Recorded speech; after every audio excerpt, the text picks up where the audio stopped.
Every year, someone declares that League of Legends is dead. But get this, the game isn't just alive, it's more present now than ever. You might be seeing things like the game is dying, I stopped playing a long time ago, LOL is dead, but then you open Twitch and League is at the top. You open YouTube, videos are still blowing up. You open the client, queues are still fast. So why doesn't League die? Or better yet, what makes League an immortal game?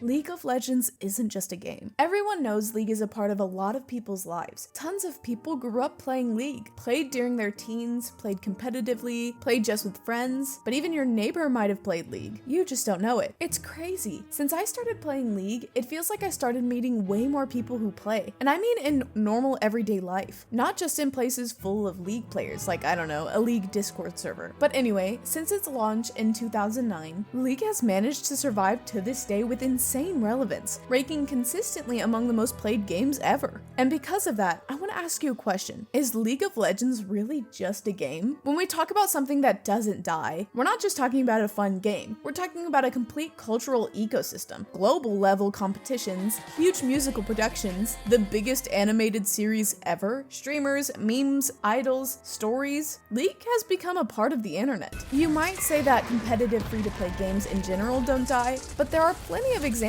Apex Legends, Multiverses, even Legends of Runeterra. But you know what League is that none of those games are? A habit. Yes, just like you brush your teeth every morning, or you only eat lunch when your friend at the Nexus archives drops a new video, or the way you check out our store or subscribe to the channel, or even think about becoming a member and stuff like that. It's more than just a free-to-play game. Even though a normal match can take a while, there are faster and more convenient alternatives. Why not just queue up one more game? You can't end on a loss. And yeah, on top of that, League has even become a language. When you're not playing, you talk like the game. No wonder you see people using in-game words in real life. Farmed, tanked, tilted, and everyone gets it. And that's without a voice chat. Do you get where I'm going with this? The game is already part of so many people's lives that it's become a part of our culture. And culture doesn't die, it evolves. That's why another really important thing is that the game's kind of turned into a meeting spot. Have you ever stopped to think about that? There's this concept created by the sociologist Ray Oldenburg called the third place. This guy came up with it to explain spaces that aren't home, which is your first place, and aren't work, your second place, but are still essential for socializing and building community bonds. Hangout spots like cafes, plazas, and parties, places where people interact in a more casual way, building a sense of community outside their daily obligations. But he came up with this back in 1989. Today, 36 years later, you don't just plan to meet at a plaza to chat like your grandpa used to.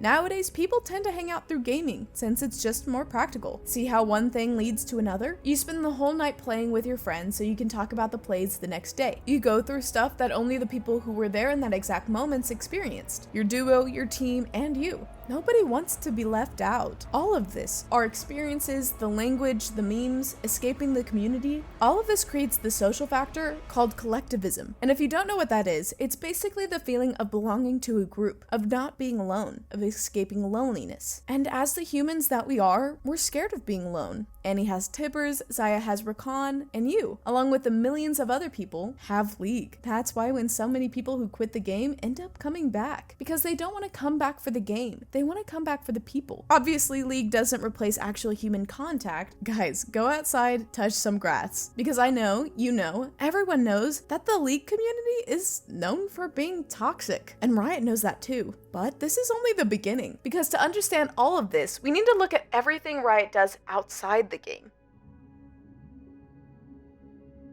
League is a multicultural work of art. When it comes to do something beyond just a game, everybody knows Riot Games knocks it out of the park. They give us dope music for esports, even hiring high-priced bands. The cinematics are super well made, hitting insane numbers and breaking records. But what we didn't see coming is that under the sleeve, they had the secret sauce, the trump card. Because nothing, absolutely nothing, was ever like Arcane. Now that the hype has settled a bit, we can say Arcane will go down as a major milestone in the history of art. There's never been a mobilization this big around something. Whether edits or chats, everyone knows who Jinx is, who Vi is, who Victor is. The guys managed to win 8 Emmy Awards, and for those who don't know, that's like the Oscars for TV series. They won 2 of them for Best Animated Series both in 2022 and 2025, and that's not random, because by going beyond just a game, Riot dominates spots on streaming catalogs, on the most listened to music on Spotify, social media feeds, and they're even in soda. Yes, pop can marketing too. Who hasn't bought a Red Bull can just because it came with a crazy sick Draven art, right? And speaking of Draven, League has 172 champions today. That means there are 172 personalities, archetypes, and aesthetics for you to identify with. There is no getting around that. People tattoo League champions on their skin, like lifelong tattoos of characters from this little game. It might seem silly, but it's not, because deep down, League is still a part of a great piece of art. People build real bonds with the champions, emotional ties that are hard to forget. The characters already are social references in many countries. A Lee Sin main, that's someone you respect. A Yasuo main, well, this game alone is what all MMOs were to the 2000s generation. Part of life, part of personality. That's even more true for places like South Korea. There, even Faker ended up being on a coin. Like, do you get how crazy that is? And none of this works by chance. Riot knows exactly what they're doing. After all, maybe you don't spend money on a skin, but you might want to spend money on other stuff, even if that other stuff is just your time. People who don't play still know about it, and by consequence, they still consume. Riot got it early. For a game not to die, it can't be only a game. It has to be this whole universe. That's why they create rituals every year. Annual World Championship, season resets, new events, the drama of a rework. All of these things turn everyday life of players into a cultural calendar, always waiting for new content. But there's an interesting point few people comment on. League's fan base is aging. Even though League is much easier now than before, with a ton of simplifications, like runes and auto builds, the younger generation has a hard time getting into a complex MOBA, with a huge meta and bad tutorials. Along with folks at Fortiche, Riot even managed to draw a lot of people with Arcane, but the game couldn't keep them, because this generation grew up with consuming very instant stuff, and League doesn't have that. League is a game that demands time, and this is where a very important psychological factor comes in, and one that Riot understands and masters really well: human nature. So why, even while getting older, do people stay hooked on the game? Every game dies when it stops renewing its fan base. League never died because it always managed to pull in new people, but that cycle is getting harder and harder. Having an older player base means this crowd is way less likely to quit. They understand the universe, and they are probably the ones who watch videos, streams, and Arcane. This crowd, people between their 20s and 28, is also more likely to spend money on the game. But having a new player base, especially in such a connected generation, would be crucial for Riot to stay dominant in their main environment, the internet. Having an older generation at the top of everything makes it harder for younger people to come in, especially because everything is going to be tougher. And I don't just mean Summoner's Rift. Have you ever stopped to think about how many terms someone has to learn to understand everything happening in a match? The truth is, this is a double-edged sword, and if Riot doesn't handle it well, they're screwed. I think that's why they've been investing so much into modes like Arena or ARAM, which are pure chaos, non-stop dopamine, just like TikToks, Reels, or Shorts. Having that in the game is